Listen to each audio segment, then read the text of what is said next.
En la opinión de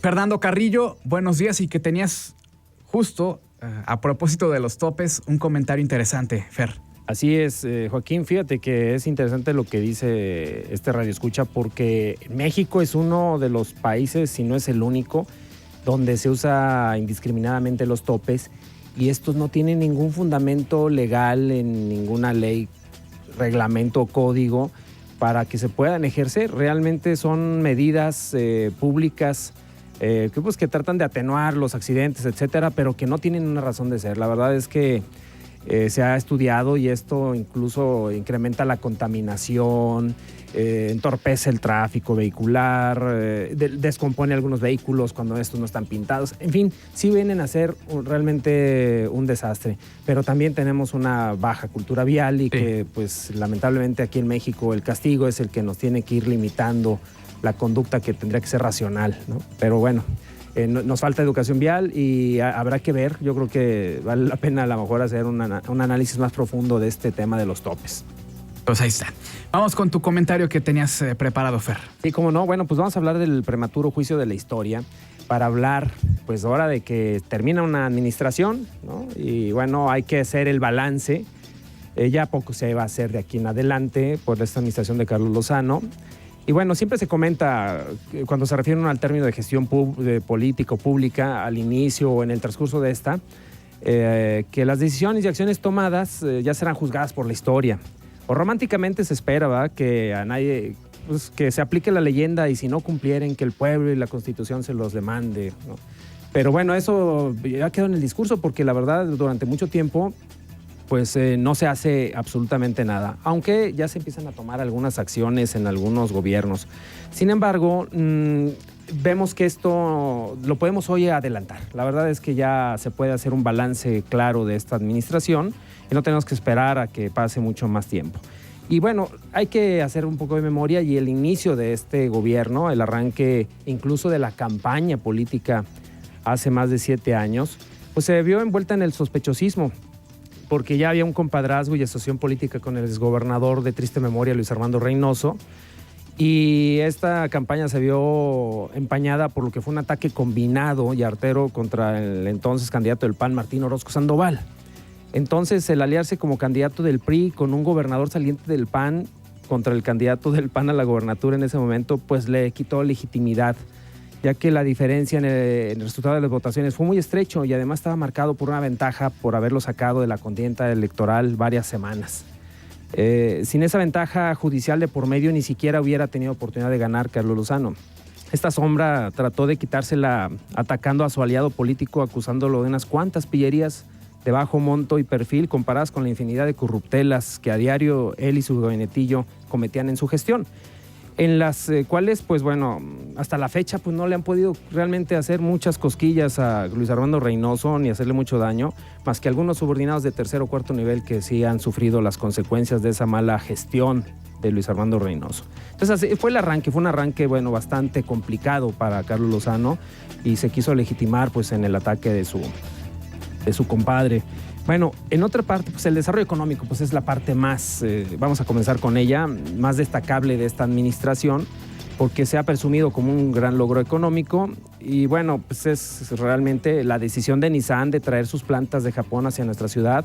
Aquí lo dijimos antes que nadie ni siquiera lo había anunciado él, aquí se dijo en este espacio que venían para acá 2 semanas antes, junto con la mayoría de sus proveedores japoneses, decisión tomada por la armadora mucho tiempo antes incluso de que él fuera candidato a gobernador por el PRI, y donde tuvo más que ver la presencia de la República en aquel entonces con Calderón, el propiciar esta decisión para Aguascalientes, pero pues no había mucho, o sea, ya están en Aguascalientes, tenían que estar en Aguascalientes, no iban a estar en San Luis o en Guanajuato.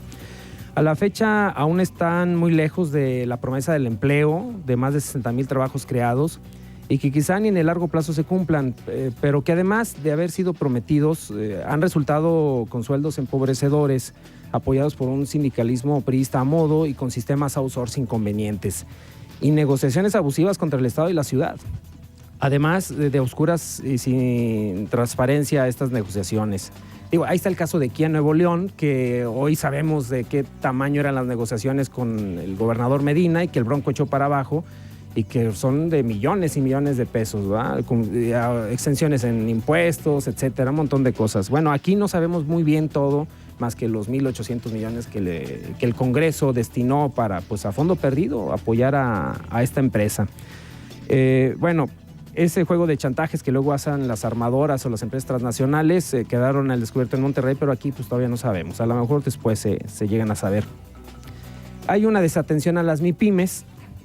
Progreso sí, pero para unos cuantos. Son pocos los beneficiarios de su sexenio, algunos restaurantes, hoteles, constructores foráneos, ejecutivos y algunos empresarios amigos, sí, se beneficiaron. Están claras ahí las manifestaciones de riqueza. En el aspecto social, la gran obra social del sexenio fue el apoyo que le brindó a la Universidad Autónoma de Aguascalientes en infraestructura, ya que sin esta inversión no solo hubieran sido 2 trienios mediocres, sino extraviados, ya que en lo académico y docente se ha demeritado el ambiente como nunca antes en su brillante trayectoria de la institución. En cultura se mantuvo el nivel que se tenía y el titular creció incluso en su aceptación. Aquí hemos estado midiendo la evaluación de los funcionarios y bueno, así ha sido. En el aspecto DIF, su esposa se mantuvo siempre en mejor aceptación que el resto del gabinete e incluso arriba de las evaluaciones del gobernador en varias ocasiones. Con todo y la luz de prensa pagada para él. El desarrollo social, en términos generales, fue un desastre. El Estado Verde quedó en una triste pincelada de mediocridad e incompetencia desde la elección del titular del área, que representó su primera traición política a su alianza con el Verde, y la muerte prematura de este partido que tal vez prometía. Pero se perdió en una alianza que los difuminó. El Verde hoy está pagando las consecuencias. Cosas raras como las concesiones especiales a los taxis ecológicos, que mucha gente se cuestionó qué pasa con esa empresa 4000, me parece se llama, o negocios con calentadores solares, una planta de generación fotovoltaica de gran capacidad, muy presumida y trabajada desde tiempos de Luis Armando, hoy trabaja para la Nissan y que quedó ahí con serias nubes que hacen que se vea turbio esa acción. En lo político, bueno, pues lo más importante es que entregó el gobierno a la oposición. Eso habla de los resultados de su gobierno. Pleitos con la candidata del PRI, que minaron sus posibilidades de refrendar el gobierno, operadores políticos ineficientes, muchos cambios en su gabinete, un gabinete bajo perfil, sin trabajo relevante, corrupción en todos los niveles, opacidad, impunidad, nepotismo, en fin, al más alto nivel. Digo, el secretario de Finanzas, pues digo, él sigue siendo, no sé si sigue siendo encargado de despacho, ¿verdad? Pero 6 años de encargado de despacho me parece una grosería a la población. Elitismo en las acciones, uso de la bancada en ambas legislaturas y con mayoría con las alianzas usaron a la bancada como oficialidad de partes, fueron vergonzosamente dependientes del Ejecutivo con muchas leyes a modo. Estamos viendo ahorita el desafuero de Toño Martín del Campo, bueno, ese castigo que le van a imponer, bueno, pues es una muestra clara de que actúan más bien por consigna y por venganza, en fin.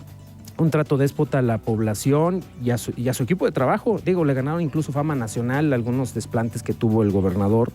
Su partido deja un pésimo sabor de boca con las impugnaciones. Él logra su objetivo de descalificar a Lorena y sale casi impune, porque no todos voltean a verle como el arquitecto del fracaso electoral. Una historia que se repitió paradójicamente como al inicio. Vemos una historia pues básicamente de un drama griego, ¿no?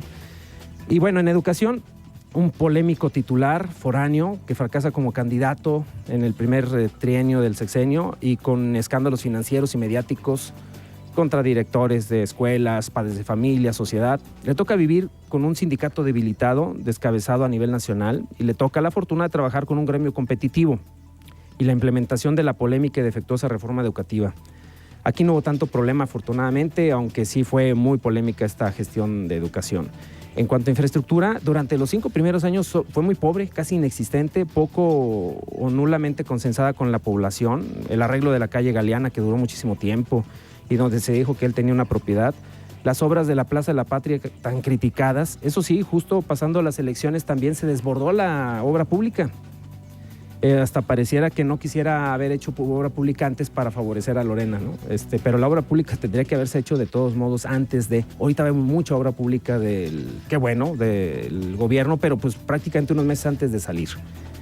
En la seguridad hay que reconocer que aunque su primer procurador gozaba del rechazo de la sociedad y la prensa, aún recordamos la farsa de los narcoperiodistas, que muchos callaron. Aquí en este espacio hablamos en defensa de Alejandro González, pero pues yo me acuerdo que había miedo y había un ambiente tenso en todos los ámbitos sociales. Sí se lograron bajar los delitos de alto impacto, eso hay que reconocerlo, y eliminar algunos cárteles en pugna para que al final se redujera la competencia y se incrementaran los delitos de robo a casa habitación, autos, transeúntes, afuera de bancos, etcétera. Eso sí se ha ido incrementando de manera dramática. El mando único no resultó lo que se esperaba. La polémica dirección del primer secretario general Hidalgo Eddy, muy polemizante. Ambos se fueron del estado, el procurador y Eddy, con sendos trabajos, y luego también fueron despedidos de ellos a nivel nacional y en otros estados.